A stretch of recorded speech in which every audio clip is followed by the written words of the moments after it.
कई बार आप पे आरोप लगे हैं कि आपका जो मॉडल है चुनाव जीतने का वो ये है कि फ्री बिजली, फ्री पानी। You are somebody who understands numbers. आप इंडियन रेवेन्यू सर्विस में रहे हैं, नंबर्स आपको पता है, टैक्स कलेक्शन कैसे होती है, टैक्स की रिक्वायरमेंट किन चीज़ों के लिए होती है। क्या ये फ्री के जो पॉपुलिस्ट बांटने की इलेक्शंस के दौरान जो ये एक आदत सी पॉलिटिकल पार्टीज में बन गई है, क्या ये लॉन्ग टर्म सस्टेनेबल है?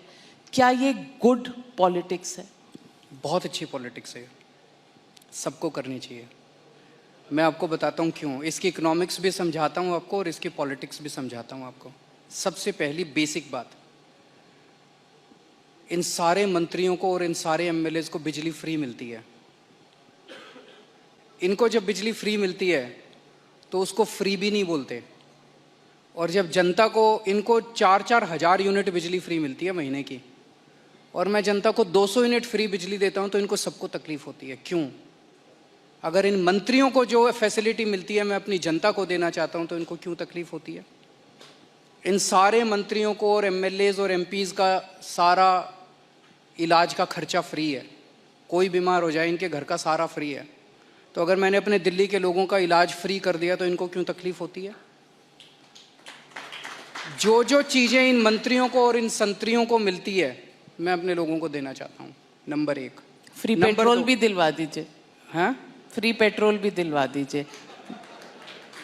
सबको चाहिए, करेंगे। एमएलएज को भी मिलती है। दूसरी चीज़, अगर मैं, एक समय था जब मैंने सुना था कि राजनीति के अंदर एक समय था जब फ्री बांटते थे, और फ्री बांटने का पैसा कहाँ से आता था? सरकार लोन लेती थी और लोन लेके उस पैसे से फ्री बांटते थे। That is not good economics. अगर मैं, आपके पास जो पैसा है उस पैसे से, उसमें आपके टैक्स नहीं बढ़ा रहा, टैक्स उतना ही है, मैं घाटे में नहीं। आज दिल्ली सरकार पूरे देश में अकेली सरकार है जो फायदे में चल रही है, घाटे में नहीं चल रही। सीएजी की रिपोर्ट है 2019 की, उस रिपोर्ट में लिखा है हमारी सरकार बनने के पहले दिल्ली सरकार घाटे में चलती थी। हमारी सरकार बनने से तब से लेके आज तक दिल्ली सरकार अकेली सरकार है पूरे देश के अंदर जो फ़ायदे में चल रही है।